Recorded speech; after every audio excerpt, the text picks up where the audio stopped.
बारात मेवाड़ से कहाँ पर गई है? दिल्ली। बारात कहाँ पर गई है? मेवाड़ से दिल्ली। और दिल्ली जाने के बाद में पद्मिनी ने देखा कि पूरा का पूरा सिस्टम है वो शादी के माहौल के अंदर अस्त व्यस्त है। वहाँ के जो सैनिक है अलाउद्दीन खिलजी के, वो भी पूरे के पूरे बस बारात आई है उसके स्वागत में लगे हुए। अलाउद्दीन खिलजी भी पद्मिनी से शादी करनी थी तो कोई मेकअप शेकअप कराने के लिए गया था। उसके बाद में पद्मिनी सबसे पहले जाकर मिलती है रावल रतन सिंह से। उसके साथ जाकर बातें करती है कि अच्छा आप यहाँ पर हो, आपको बंदी बना लिया गया और यहाँ पर ले आए, आपकी ये दशा कर दी। बेड़ियों से जकड़ रखा था पद्मिनी को, उस रावल रतन सिंह को। तो पद्मिनी ने पहले ये प्लान बना रखा था कि पूरा का पूरा हमें जाकर माहौल देखना है। माहौल देखने के बाद में जब मैं आपको आदेश दूंगी तब आपको मेवाड़ के ऊपर दिल्ली के ऊपर क्या करना है, आक्रमण करना है अलाउद्दीन खिलजी की सेना के ऊपर। अब शादी का माहौल है, कौन ऐसे विश्वास करता है कि ऐसे आक्रमण हो जाएगा। अलाउद्दीन खिलजी को भी ऐसा लग रहा था कि पद्मिनी शादी के लिए आएगी, परंतु उसको क्या पता था इसके दिमाग के अंदर कुछ और ही चल रहा है। पद्मिनी गई, जाकर मुलाकात करती किसके साथ है? रावल रतन सिंह के साथ। रावल रतन सिंह के साथ मुलाकात करती है और मुलाकात करने के बाद में अलाउद्दीन खिलजी की जो पत्नी थी जिसका नाम था मेहरुन्निसा, वो मेहरुन्निसा उसका क्या करती है, सहयोग करती है। एक महिला की महिला क्या करती है, सहयोग करती है। सहयोग किस तरह करती है, ध्यान से सुनना कि उसके अंदर जहाँ पर रावल रतन सिंह को बंदी बना रखा था वहाँ पर एक सुरंग थी। जो सुरंग उसे जो वहाँ का किला था उस किले से बाहर ले जाती थी। गुप्त रास्ता था वो किले का। उस किले के गुप्त रास्ते को किसको पता हो सकता है? उस किले को ही हो सकता है। उस किले के जहाँ के जो लोग रहते हैं उसी को पता है। तो उसके अंदर सबसे पहले मेहरुन्निसा के साथ मुलाकात की और मेहरुन्निसा के साथ मुलाकात करने के बाद में पद्मिनी का सहयोग किया। उस रावल रतन सिंह को वहाँ से पद्मिनी ने छुटाया और उस सुरंग से माध्यम से किले से बाहर चली गई। मेहरुन्निसा ने भी सहयोग किया था कि आप यहाँ से जाओ, आप सुरक्षित जाओगे, मेवाड़ पहुँच जाओगे। और पीछे से पद्मिनी के चाचा व भतीजा जिसका नाम था गोरा बादल, उस गोरा बादल ने किया क्या कि कसम खाई कि जब तक आप मेवाड़ के अंदर सुरक्षित नहीं पहुंचोगे तब तक हम यहां पर लड़ते रहेंगे। अब बाद में पता चला किसको? अलाउद्दीन खिलजी को। अलाउद्दीन खिलजी को कैसे पता चलता है? सुनो, अलाउद्दीन खिलजी सहरा सोहरा बांध कर आया था कि हमें किसके साथ शादी करनी है, पद्मिनी के साथ। और वहाँ पर देखा तो लड्डू बूंदी मिठाई थी, वो पूरी की पूरी तहस नहस कर रखी थी। क्योंकि जैसे ही पद्मिनी किले से निकलती है सुरंग के माध्यम से तो पीछे से आक्रमण करने का क्या दे जाती है, आदेश कि आप अब क्या कर दो, आक्रमण कर दो। अब राजपूत थे, अपना पैरान हटाया, जो महिलाओं के वस्त्र पहन के थे उसको अलग से कर दिए और बाद में अपनी पूरे की पूरी जो कटार, तलवार, भाला, बर्छी जो भी है उसके साथ पूरा का पूरा फोर्स से क्या किया, आक्रमण किया। और दिल्ली के वहाँ पर जो लोग थे उसको पूरा का पूरा जो अलाउद्दीन खिलजी की सेना थी उसको तहस नहस कर दिया। और बाद में अलाउद्दीन खिलजी आया। अलाउद्दीन खिलजी ने देखा कि सिस्टम खराब कर दिया पूरा का पूरा। तो अलाउद्दीन खिलजी युद्ध करता है और इस युद्ध के अंदर गोरा व बादल दोनों वीर गति को क्या हो जाते हैं, प्राप्त। गोरा बादल मारे गए। अब ये गोरा बादल मारे गए बेचारे, परंतु इतिहास का सबसे बड़ा दुर्भाग्य की बात, कैसे दुर्भाग्य तो नहीं कह सकते, चलो ठीक है, परंतु ये नासमझ की बात है। इसका इतिहास ज़्यादा नहीं पढ़ा जाता है। हालांकि इसकी वजह से रावल रतन सिंह आया था दिल्ली मेवाड़ के अंदर सुरक्षित। बस ठीक है कि गोरा बादल मारे गए, इतना ही पढ़ते हैं। अब फिर बाद में अलाउद्दीन खिलजी को गुस्सा आया और अलाउद्दीन खिलजी ने पत्र भेजा किसके पास से, रावल रतन सिंह के पास। और रावल रतन सिंह को कहा कि आपकी पत्नी पद्मिनी ने मेरे साथ क्या किया है, धोखा किया है, विश्वासघात किया है, आपके ऊपर क्या होगा, अब आक्रमण होगा। अब इसको ये पता नहीं कि धोखा तूने किया है, इसने क्या धोखा किया बेचारे ने।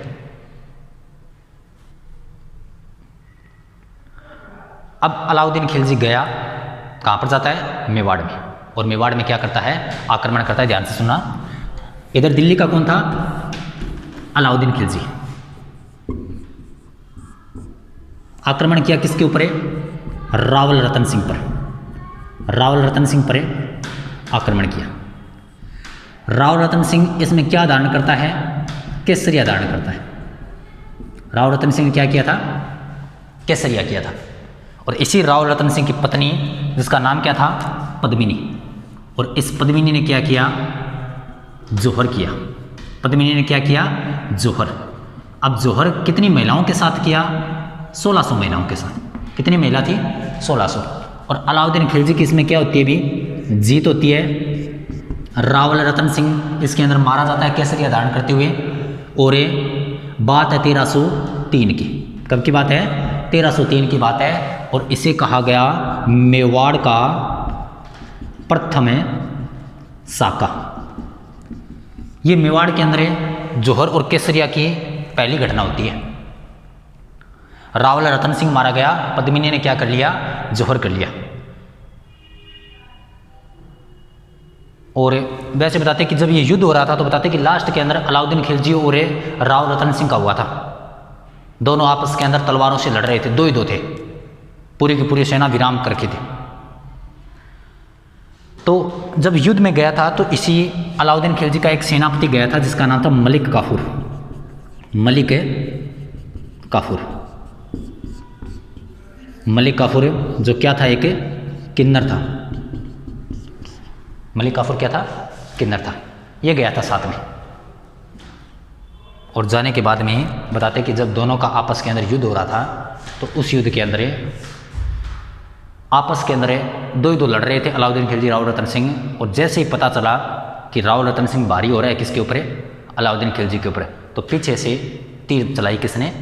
मलिक काफूर ने। और जो तीर है वो रावल रतन सिंह के आर पार हो गया। और वहीं पर रावल रतन सिंह की क्या हो जाती है? मृत्यु हो जाती है। अब बताते हैं आज भी जो पद्मिनी का महल है उसके अंदर चीखें निकलती है। अब ये बात कहाँ तक सत्य है? वहाँ के जो लोग हैं वो कहते हैं कि पद्मिनी के महल में आज भी क्या निकलती है? चीखें निकलती है। अब मेवाड़ का प्रथम साका हो गया और जिसने जीता है भी नॉर्मल सी बात है, वो अपने नाम की कुछ न कुछ तो छाप छोड़ेगा। तो इसी अलाउद्दीन खिलजी का एक बेटा था जिसका नाम था, पुत्र का नाम क्या था? खिज्जर खां। क्या नाम था? खिज्जर खां। और इस खिज्जर खां के नाम पर चित्तौड़गढ़ का नाम बदल दिया और नाम क्या रख दिया? खिजराबाद। क्या नाम रख दिया? खिजराबाद। चित्तौड़गढ़ का क्या नाम रखा था? खिजराबाद नाम रख दिया। लगभग से जहाँ पर भी अलाउद्दीन खिलजी आक्रमण करता है और उस क्षेत्र को जीतता है और उसके बाद में उसका नाम ही बदल देता है और नाम अपने नाम पर रख देता है। ठीक है, ये चित्तौड़गढ़ का क्या हो गया? प्रथम साका हो गया। अब कुछ दिन हो गए, बताते रावल रतन सिंह है गुहिल वंश का, किस वंश का? गुहिल वंश का अंतिम शासक था, अंतिम शासक। कुछ दिन बाद लगभग 1303 से लेकर बात चलती है 1326 तक, तो कुछ दिन तो रहा कौन है? खिज्जर खां रहा, यानी खिजराबाद नाम रखा। खिज्जर खां वहाँ का क्या रहा? शासक रहा। अब ध्यान से सुनना, मैं आपको बताता हूँ कि किस तरह मेवाड़ के अंदर सिसोदिया वंश आता है। कुछ दिन तक रहा खिज्जर खां और उसके बाद में इसी रावल रतन सिंह का एक बांजा था, उस बांजे का नाम था, बांजा कौन था? मालदेव। रावल रतन सिंह के बांजे का नाम क्या था? मालदेव था। इस खिज्जर खां ने कुछ दिन शासन किया, शासन करने के बाद में खुद चला गया दिल्ली और बाद में इस मालदेव को पूरा का पूरा किले का कार्यभार संभाला दिया कि आप यहाँ पर नियुक्त रहो, आप शासक हो यहाँ के।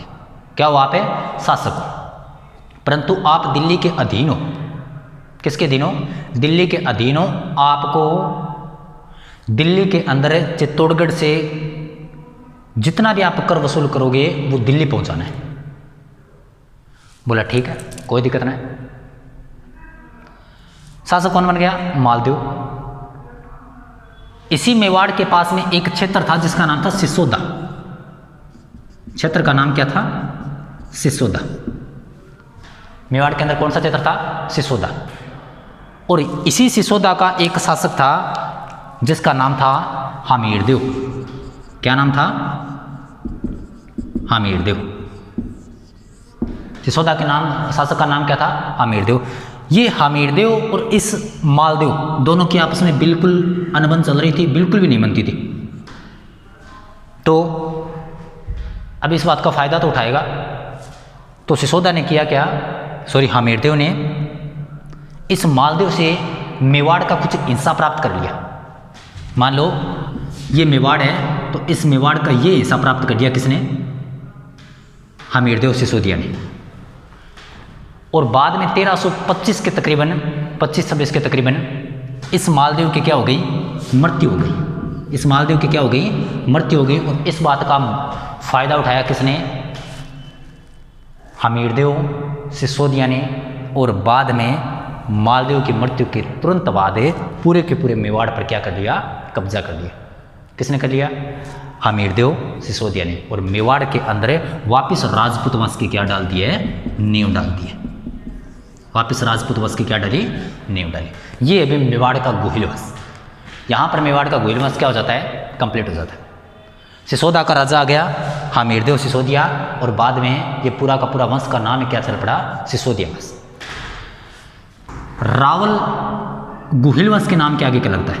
गोहिल वंश के जितने भी राजा उसके नाम क्या लगता है? राव लगता है। मैंने आपको पीछे की क्लासों के अंदर बताया था। अब वंश कौन सा आ गया? सिसोदा। यानी सिसोदा का आगे जाकर नाम क्या हो गया? सिसोदिया। नाम क्या हो गया? सिसोदिया। और इस सिसोदिया के नाम के आगे राजा है, उसके नाम क्या लगता है? राणा लगता है। क्या नाम लगता है? राणा लगता है।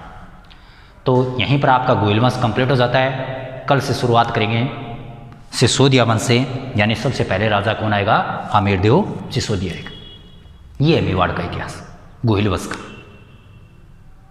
ठीक है। तो अब ध्यान से सुनना कि लगभग मेरे ख्याल से 5 या 6 क्लास हुई है इस गोहिल वंश की। तो पीछे की क्लास भी आप देख लेना। और उसके बाद में जो सिसोदिया वंश स्टार्ट होगा उसके अंदर क्या घटना होती है, कौन कौन से राजा है, क्या क्या कार्य किए। महाराणा प्रताप जैसे वीर राजपूत इसी सिसोदिया वंश के अंदर जन्म लेते हैं। राणा सांगा, महाराणा प्रताप है, उसके बारे में हम चर्चा करेंगे आगे की क्लास में। और आपकी जानकारी के लिए बता दूं कि हमारे इंस्टीट्यूट में न्यू बैच प्रारंभ हो चुके हैं सीईटी के, एसएससी जीडी के और रेट के। जो सीईटी की परीक्षा आगे फरवरी के अंदर होना तय हुई है, उसका सिलेबस भी जारी कर दिया। उसके अंदर जितनी भर्तियां हैं वो जो डाली गई है उसके बारे में भी बता दिया गया कि कौन कौन सी भर्ती है।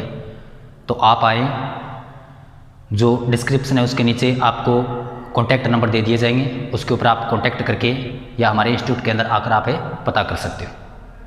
धन्यवाद।